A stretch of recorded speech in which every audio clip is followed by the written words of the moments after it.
Após a pausa de agosto, o Turismo em Destaque está de volta e os pratos fortes do episódio de hoje são o que podemos esperar da missão empresarial ACPLP que está a ser preparada pelo Governo e também os mais e os menos do verão da retoma turística. Obrigado pela sua companhia.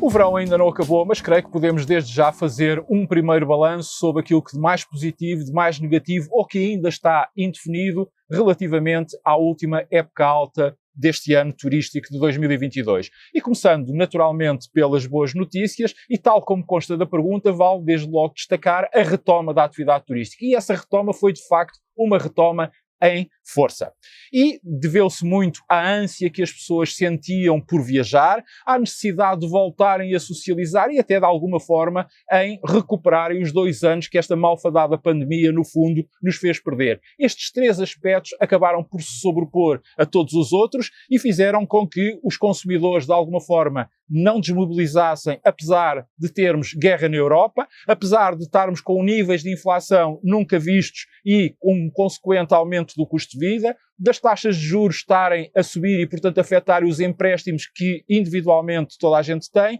e também o próprio encarecimento, quer dos produtos, quer dos serviços turísticos, e já para nem sequer falar nas questões ligadas quer à pandemia, quer aos problemas vários que houve e que foram amplamente noticiados com a realização de deslocações e viagens, nomeadamente causados pelo setor da aviação. Ora, também vale a pena salientarmos que, tal como aqui tinha previsto e tinha antecipado, este ano, ou esta época alta, tivemos um turismo muito regional, ou se quisermos, muito continental, seja por força da pandemia, seja por força da guerra da Europa. No entanto, também é bom que se diga, tivemos algumas agradáveis confirmações, eu não direi surpresas, porque para aqueles que me acompanham, estes temas não são necessariamente uma surpresa, nomeadamente o dinamismo revelado por muitos mercados americanos, em concreto pelos Estados Unidos da América, pelo Canadá e pelo Brasil, em termos de fluxos turísticos para a Europa, muito por força da valorização do dólar face ao euro, como aliás tinha aqui antecipado que iria acontecer no episódio 87 do Turismo em Destaque, e por exemplo também no caso do nosso país, vale a pena destacar por um lado o bom comportamento do mercado nacional. Isto até parece que a pandemia voltou a pôr Portugal na moda e no gosto das preferências dos portugueses, mas também uma palavra para os agentes turísticos que se têm sabido acarinhar e muito bem o mercado nacional. Também por outro lado, e quanto aos mercados externos e para além daquilo que já referi relativamente aos mercados americanos, vale também a pena dizer que os nossos mercados mais tradicionais, os mercados europeus, voltaram ao bom desempenho e que, de alguma forma, Portugal acabou por beneficiar da sua distância geográfica face à zona de conflito que neste momento graça na Europa em solo ucraniano. O turismo, isto fez com que tudo isto somado, o turismo voltasse ou esteja gradualmente a ultrapassar alguns números que foram alcançados em 2019. Nós não nos podemos esquecer que foi o ano imediatamente anterior à pandemia e o ano de recordes turísticos a todos os níveis, seja mundiais, seja nacionais, e que paulatinamente esteja a reganhar ou a recolocar-se na posição e a desempenhar um papel estratégico de liderança da nossa economia, com notórios e óbvios ganhos para o nosso país. Finalmente, vale também a pena referir que, não obstante as sanções que têm vindo a ser impostas à Rússia, o facto é que a gestão que tem vindo a ser feita das mesmas por parte da Turquia acabou, de alguma forma, por mitigar as perdas que eram esperadas para aquele destino relativamente ao mercado russo, o que acabou, por outro lado, por ter uma consequência de alívio da pressão da concorrência internacional, sobretudo que se podia fazer sentir em todos os destinos mediterrâneos, ou seja, acabando por esses mesmos destinos beneficiarem do alívio dessa pressão e onde são, obviamente, uma zona do globo onde Portugal está incluído.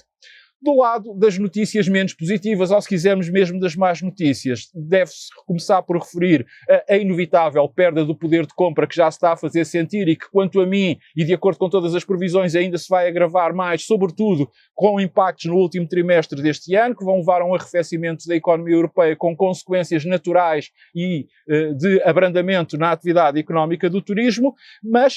isto é bom que se diga, apesar de o que vemos neste momento a nível das reservas e dos estudos que aferem o consumo turístico indicarem que a atividade turística irá continuar, ou os indicadores são muito positivos para a atividade turística até ao final do ano. Eu tenho sinceramente algumas dúvidas e, portanto, devemos acompanhar esta situação. Por outro lado, também como negativo, há a destacar o caos que se continuou a viver na aviação, sobretudo nos aeroportos e nas companhias aéreas, devido à falta de pessoal e à sobrecarga daqueles que estavam a trabalhar, o que levou a que tivessem surgido ao longo de todo o mês de agosto inúmeros contratempos e inúmeros cancelamentos que levaram a que muitas viagens não se viessem a acabar por realizar. Ora, se nós tivermos, apesar de tudo, uma boa época alta turística, imagine-se a época alta turística que nós não poderíamos ter se estes cancelamentos não se tivessem verificado. Por outro lado, também, em negativo, há a destacar a desvalorização do euro face ao dólar, que encareceu muitos destinos para os europeus. E também a continuar a guerra na Europa, portanto, não havendo um fim à vista para o conflito, isso não só agrava o drama humano, como também acaba por pressionar as tendências inflacionistas que se têm feito sentir e, sobretudo,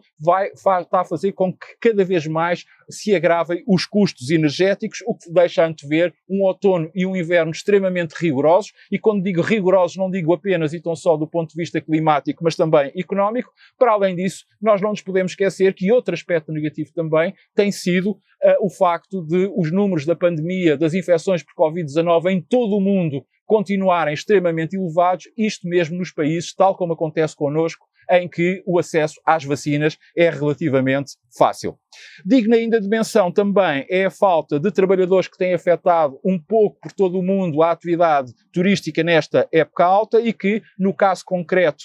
de Portugal, levou que a prestação de serviço dos nossos serviços, que não o nosso produto, tivesse baixado significativamente de qualidade, ainda não sendo, contudo, perceptível vermos em que medida é que tal poderá já ter afetado o nosso destino, ou Portugal enquanto destino turístico. E já que estou a falar em Portugal, vale a pena também aqui sublinhar a vergonha internacional, isto não há outra expressão que a possa substituir, por aquilo que se passou relativamente quer aos incêndios, que continuam cada vez mais a ser recorrentes nesta altura do ano, mas também o caos que se verificou na saúde, nomeadamente nas urgências hospitalares. Ora, isto em pleno século XXI são situações que não se podem de todo aceitar. Antes de concluir, quero também ainda tocar em duas importantes indefinições que, quanto a mim, poderão vir a condicionar no curto e médio prazo os correitos de desenvolvimento da atividade económica do turismo, seja à escala global, seja à escala nacional. A primeira, desde logo, é a previsível e de alguma forma já anunciada manutenção da subida das taxas de juro, seja pela Reserva Federal Americana, seja pelo Banco Central Europeu, que subida é essa que, apesar de lenta e gradual, deixa antever a possibilidade de uma recessão na e da economia europeia, embora seja com uma dimensão, por assim dizer, algo controlada, mas que convém acompanhar porque ela vai ter óbvios reflexos em termos das disponibilidades financeiras para consumo turístico. E a segunda nota que eu queria aqui destacar tem a ver com a demora do nosso governo, ao invés de outros governos de Estados-membros da União Europeia, em iniciarem estímulos, ajudas, apoios, nomeadamente relativos à questão do aumento dos custos energéticos e à contaminação que esse aumento de custos energéticos tem feito em todas as cadeias de valor, que, como se sabe, estão anunciadas essas medidas, esses apoios para meados deste mês de setembro, só que a promessa já foi feita ou foi feita logo no início do verão, e o que tem vindo a deixar ou está a deixar os agentes económicos na incerteza, na indefinição, o que naturalmente acaba por gerar desconfiança, obstaculizar o planeamento e, de alguma forma, ameaça a vida das empresas e, consequentemente, a própria economia nacional. Por isso, sinceramente, espero e desejo que o pacote que aí vem justifique a demora que tem vindo a ser alvo e tenha em conta, sobretudo, as especificidades próprias das diferentes atividades económicas, maiormente as da atividade económica do turismo.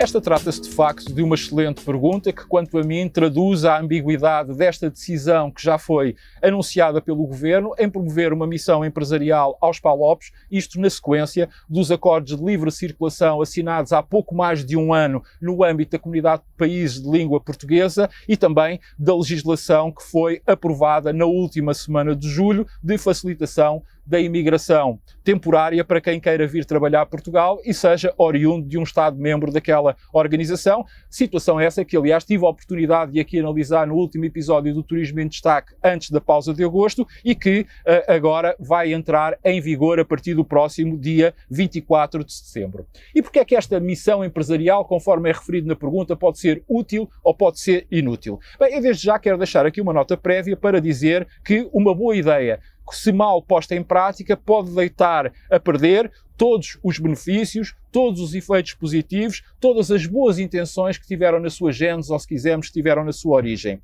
E eu, que há muito sou defensor, até por causa do grande problema demográfico com que Portugal se debate, para além da falta de trabalhadores, nomeadamente que afeta a atividade turística, da necessidade de abrirmos portas à imigração, como aliás ao longo de vários episódios tenho aqui expresso, e recordo apenas mais recentemente, a título de exemplo, os episódios 83 e 86 do Turismo em Destaque, eu temo sinceramente que possamos estar perante um destes casos ou perante uma destas situações que eu referia nesta nota prévia. É que, então, põe-se legitimamente a pergunta: porque é que uma missão deste género ou deste tipo pode acabar por vir a ser um pau de dois bicos? Bem, desde logo porque pode, de facto, servir para, de alguma forma, recrutar quem seja cidadão da CPLP e deseje vir trabalhar para Portugal e, mais em concreto, vir trabalhar para a atividade turística, tranquilizando-se assim quer as empresas nacionais, quer o destino Portugal, já que vamos entrar numa altura em que teremos mais tempo para acolher e para formar essas pessoas até aos próximos picos da atividade turística.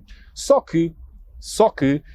aquilo que, quanto a mim, pode com enorme probabilidade vir a acontecer é que essas pessoas virão para cá, mas muitas delas já virão com o intuito, e outras, entretanto, quando cá chegarem disso, se vão perceber que com o visto de residência que vão obter, podem acabar por circular em todo o espaço Schengen e, consequentemente, terem acesso a outros países onde, desempenhando rigorosa exatamente as mesmas funções, irão ganhar mais porque terão um custo de vida em tudo idêntico àquele que têm em Portugal, uma vez que as empresas portuguesas neste momento não conseguem pagar melhores salários, seja porque estão muito descapitalizadas, seja porque o custo do fator trabalho no turismo e nós não nos podemos esquecer que o turismo é uma atividade económica de mão de obra intensiva, o custo do fator trabalho no turismo era, como eu dizia, brutal. Ou seja, isto pode gerar problemas a montante e a jusante. A montante porque vamos